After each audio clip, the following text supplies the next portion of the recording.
What's up, you guys? Grace here, and today I wanted to talk about having an ileostomy and what I've gone through for the past over a year now, and the pros and cons of what I've been going through and lessons learned thus far. So stay tuned for the rest of the video. Alright guys, as you do or do not know, I have an ileostomy, which just means I have no colon. So I do have an ostomy pouch, show you right now. So there it is. So yeah, it's been over a year. In fact, it's been exactly a year and about 6 months since I've had my surgery. My dog Reese is here, wants a lot of attention. But I wanted to talk about getting the surgery and things you should know prior to getting surgery, whether you are preparing to get one or you already have one. So the first thing I want to talk about is the surgery. And for those of you who are preparing to get a surgery, these are some things that are good to know. So make sure you have a colorectal surgeon do your surgery. So do not just have a general surgeon or somebody who's done this surgery like once or twice or knows how to kind of do it but doesn't do it often. You want a surgeon that's been doing or creating stomas sites, ileostomies, colostomy sites. You want someone who does it regularly. I would say at least a few times a month, not somebody who's only done it once or twice. Also ask your surgeon if you can. For me, it was an emergency surgery, but I still had a colorectal surgeon backed up, one of the best ones in Phoenix, Arizona. So I was lucky, but these are some tips that I wish I would have known. Like, I got lucky getting a really good surgeon, but some people are not so lucky. But of course, if it's an emergency surgery and they have to save your life, then they gotta do what they gotta do. But if you do have time to prepare for the surgery and pick your surgeon, that's really good to do. Make sure you research, interview them, talk to them about the surgery. What incisions are they gonna make? How do they do it? Etc. A good surgeon should take the time out of their day to at least explain to you what they're gonna be doing briefly, a good summary, because you just need to be prepared as much as possible. This is a very life-changing surgery. All right, so other than getting your surgeon lined up, you also wanna pick a good site. What I mean by that is when you have whether an ileostomy or colostomy or some type of stoma created, which is basically when they take your intestine or your colon out and turn it inside out, and where they're gonna sew it to your abdominal wall. So you don't want it too low where it's gonna basically run into your pants line, and you don't want it too high. So for example, I'm wearing some sport pants, and I could wear these, like my stoma site's right here. So I could wear these normally without it hitting it, but if it was too low, it may like hit the stoma. You don't want that. You want a good site that fits most of the type of clothes you wear, whether you wear a lot of low rise, high rise, etc. All right, so when I got my surgery, the most difficult part was waking up from the surgery. I woke up fine, but like I'm saying, the amount of pain was incredible. Like, that was probably the most painful thing I've ever been in my life. So just be mentally prepared for that. People deal with pain differently, but I ended up being on a pain pump just because it was so excruciating. To basically summarize how it felt like getting hit by a truck, but like in my stomach. But of course, that is basically what happens when they open up your stomach. So they cut an incision through my belly button. They went through there. They also made, I think, 3 other incisions, and then the stoma site, of course. So yeah, so basically they laparoscopically went in there and did the thing and took the colon out through my belly button, and then they made a new belly button for me. So yeah, it was really painful. It was also more painful because I went into the surgery already malnourished. I already had about 6-ish blood transfusions, and I went from 137 pounds to about 118, which for me is skin and bones. I was so skinny. Just to give you reference, right now I'm probably around 135. So imagine me 118, no muscle.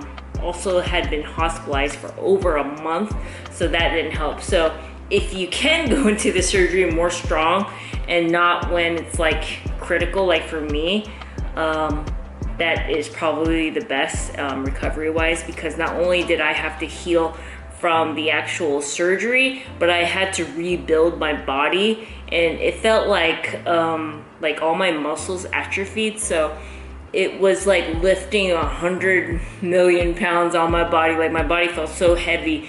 Going up the stairs was hard, going down the stairs was hard, carrying a glass bowl was hard. Everything was so hard on my body. But once I got over that and started healing, it did get better.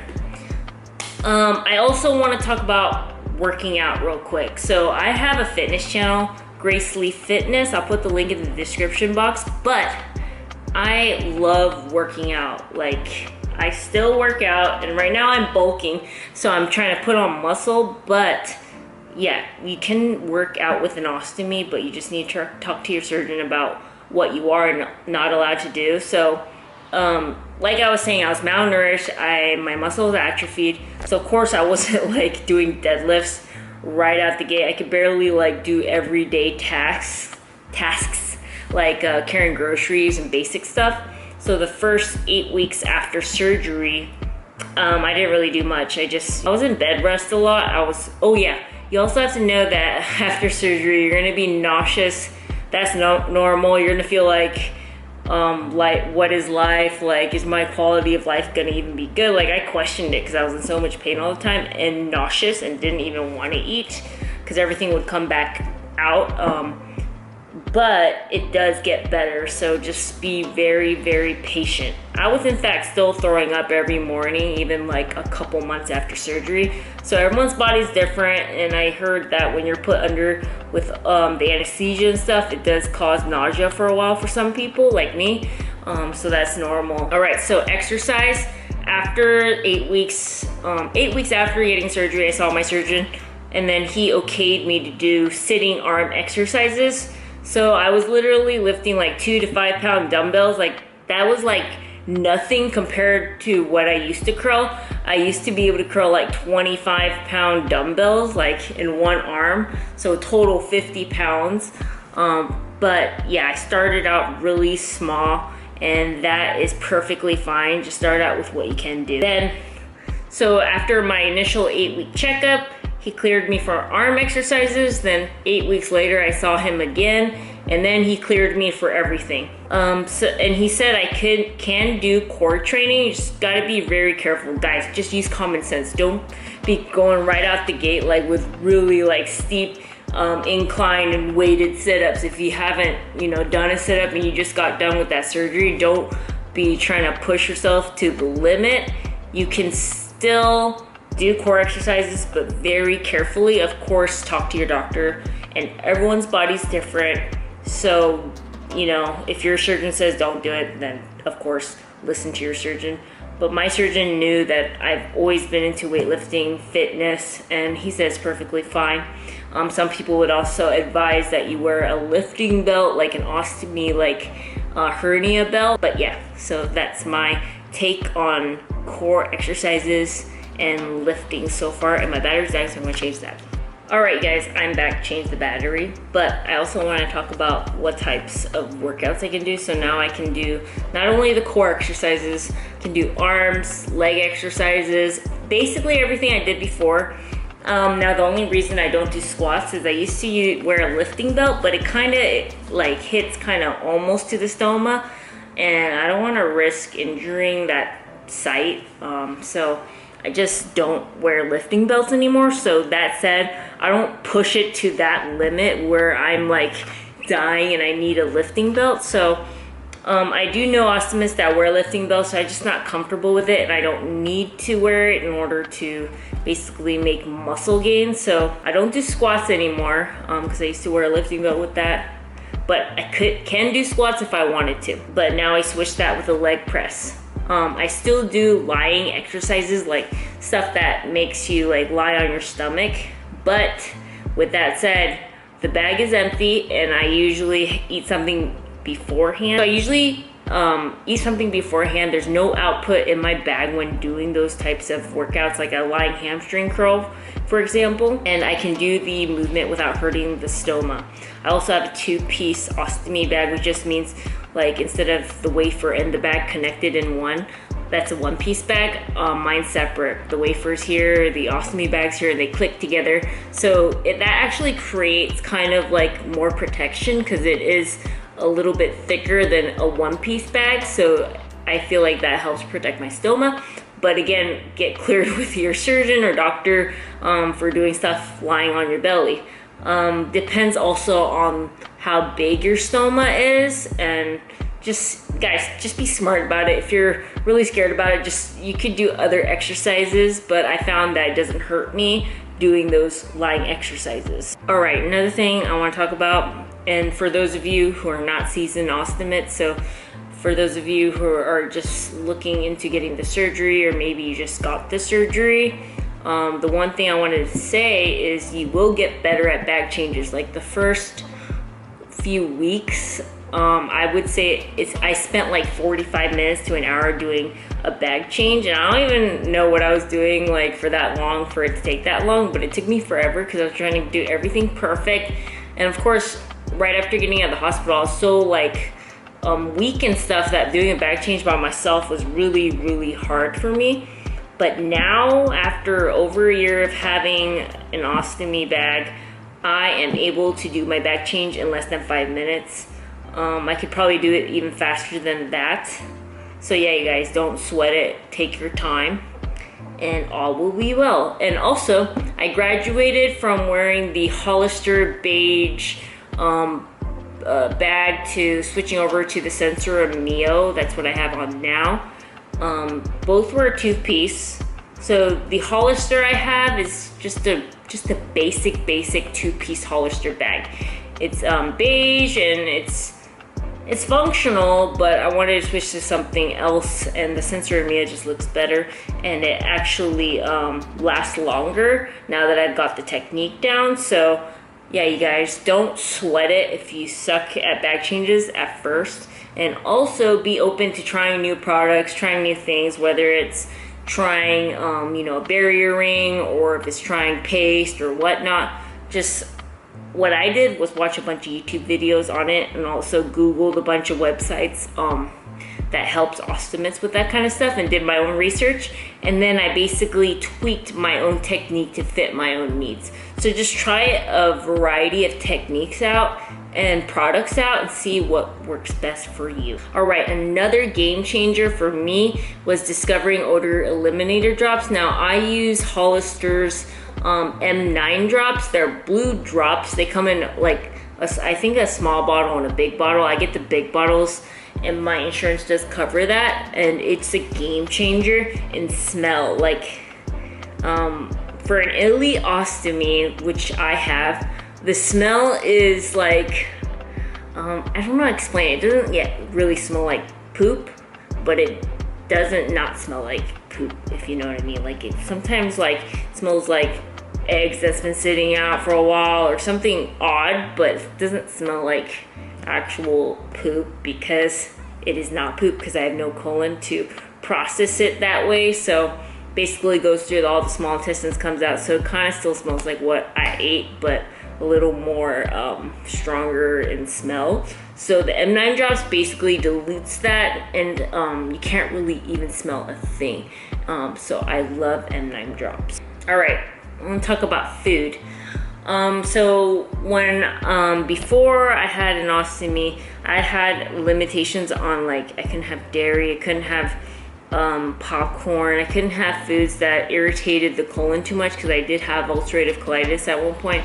So basically, with the ostomy, I can eat everything that I couldn't eat before. The thing is, you just gotta chew. That's what they always say, like, chew your food very well, drink a lot of water. If you're unsure, try out food slowly and make sure that you just maybe have a bite of corn and chew it really fine. Drink a lot of water and see how your body reacts to it. Everyone's body's different. Some ostomates say they can't have this kind of food, that kind of food, this kind of food. And then you have ostomates like me who can eat anything and everything as long as we chew. So just make sure you test out what works for you and what doesn't. And of course, follow doctor's orders.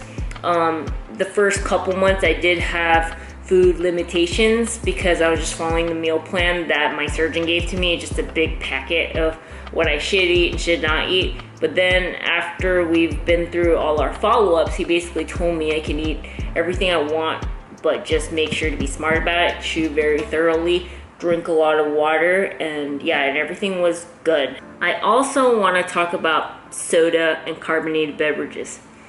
Yes, you can have soda and carbonated beverages, but what you should watch out for is when you have them. Now, everybody's body processes carbonation differently. Some people are going to say, I can drink a whole can of soda and I barely have any air in the bag. So, because instead of like farting out, it goes in your bag, you guys. So the bad thing about drinking soda, especially at night, is the fact that your bag can blow up.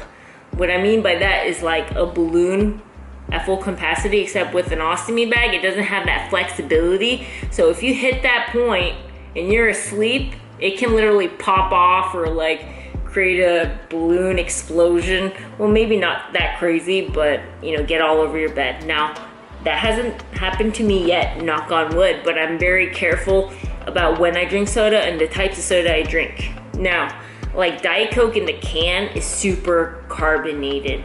That would blow up my bag at night, so I don't drink that. Or what you can do is get ice and just pour it over it, and you know how it carbonates again, then it lets out some of those bubbles, so it's less potent.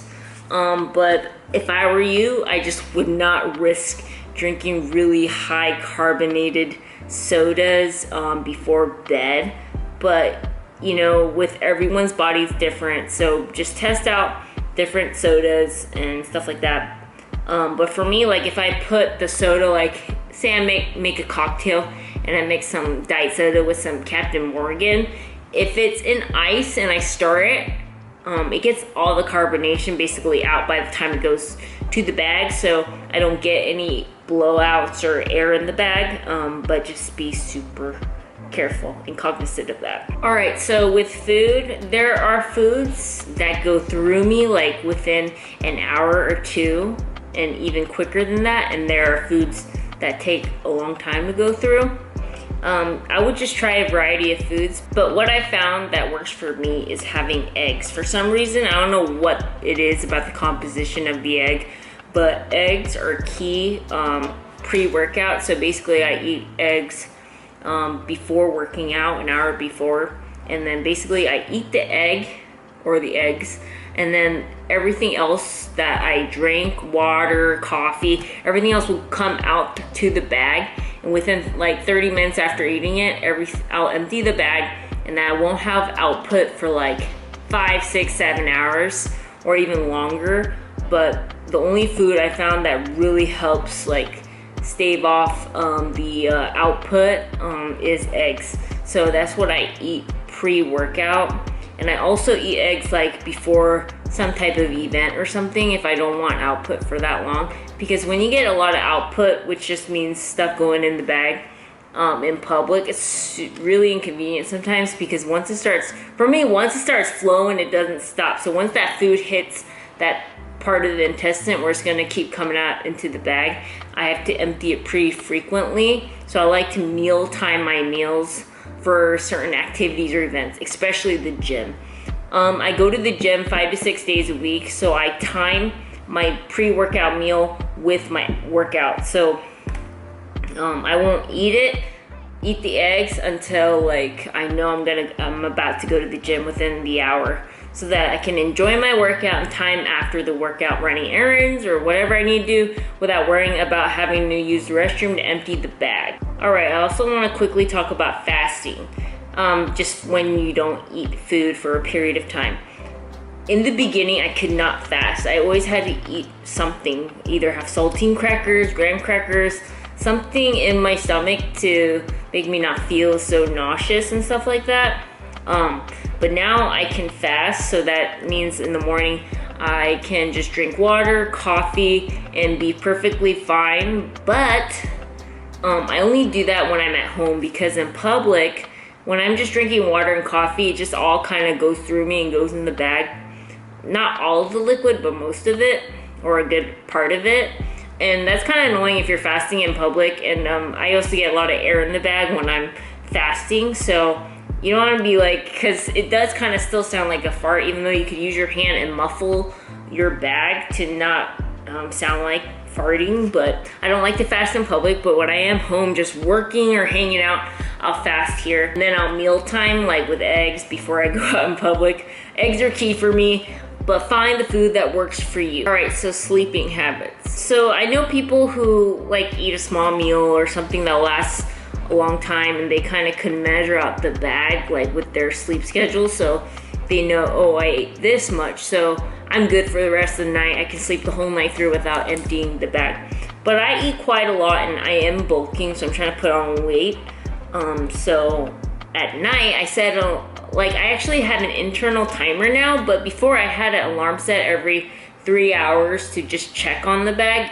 So sometimes I wouldn't empty it, but I would just kind of pat the bag down and then go back to sleep. But as you get comfortable with your ostomy, your sleeping habits, and how much actually goes into the bag while you sleep, you can basically change that. Maybe sleep the whole night through, or wake up at least once. Nowadays, I wake up at least once or twice to just empty the bag. So do that. And the reason why you don't want it to overflow is, of course, a blowout. You don't want to have an accident all over your bed sheets. Then, you know, I would have rather have woken up than to just kind of sleep in, but then have a mess to wake up with. So that's the only reason why I say to at least the first maybe few weeks, months, set an alarm. But once you get used to what you're doing and you know exactly what's happening with the food and how much is going to go into the bag while you sleep, and get more comfortable with it, then you can adjust it to your own needs. All right, another tip I have for you guys is to take the advice of, if it itches, like really your bag area itches, just change the bag, because 9 times out of 10 it usually means you're about to start getting a leak. So basically you have your wafer and then you start having corrosion there, and that output or whatever is stinging your skin around your stoma that you could feel, your peristomal skin. And yeah, that's like the first sign of a leak happening, is a big itch. And for me, it just feels like one of those itches that you can't get rid of, like you just want to scratch it, and just really annoying. Not just a little itch, it's like a really annoying itch. I don't know how to explain it, but trust me, if it really itches, just change the bag. Because I saved myself a few times from having to like wake up to a leak, or right before I'm going out in public, I feel itchy. I'll just change the bag, and then usually I can see on the wafer that it already kind of been corroding. And yeah, saved myself a leak. All right, so real quick. So the band I'm wearing now, the waistband, is from Ostomy Secrets. I am not sponsored at all, but I love their waistband for working out and going out. But with these waistbands, I don't like to wear the ones that are too tight around your body. Like this one's pretty much pressed onto my body. I don't like to wear it when I know I'm gonna have a lot of output. So if I ate a large meal and it's been several hours, I'm about to go out and I know I'm gonna have a lot of output, I'm gonna wear my Stealth Belt. And I'm not sponsored by Stealth Belt either. So Stealth Belt makes like ostomy belts that your bag goes into, and basically creates a space for the bag and the output to go into. So my favorite Stealth Belt so far is called the Stingray Stealth Belt. I love that one because it kind of hangs, lets your bag hang, and it catches all the output. And I have another Stealth Belt that's kind of like the waistband, but it's better if your bag was like horizontal like this. The reason why I don't like that is really tight around your waist, and also like the output, it just stays, so this is your stoma, it'll stay kind of on that area, and you don't want all the output doing that, because it's just gonna basically go through your wafer even quicker and make your bag last not as long. So I like to have the output go down so that I know it's not like basically sticking around the stoma and then basically not making my wafers last as long. All right, you guys, that's gonna conclude today's video of lessons learned with having an ostomy for over a year. And I really wanted to make this video because I've been really thinking about it a lot and how I wished there are more videos like this helping ostomates, because a lot of times you have to just learn trial and error and on your own. But it's like nice to have someone who is going through what you're going through, or who has went through what you're about to go through, to basically lead the way and teach you things that I've learned, and I hope it helps you out. So if it does, please give this video a like, and I'll see you guys on the next one. Peace.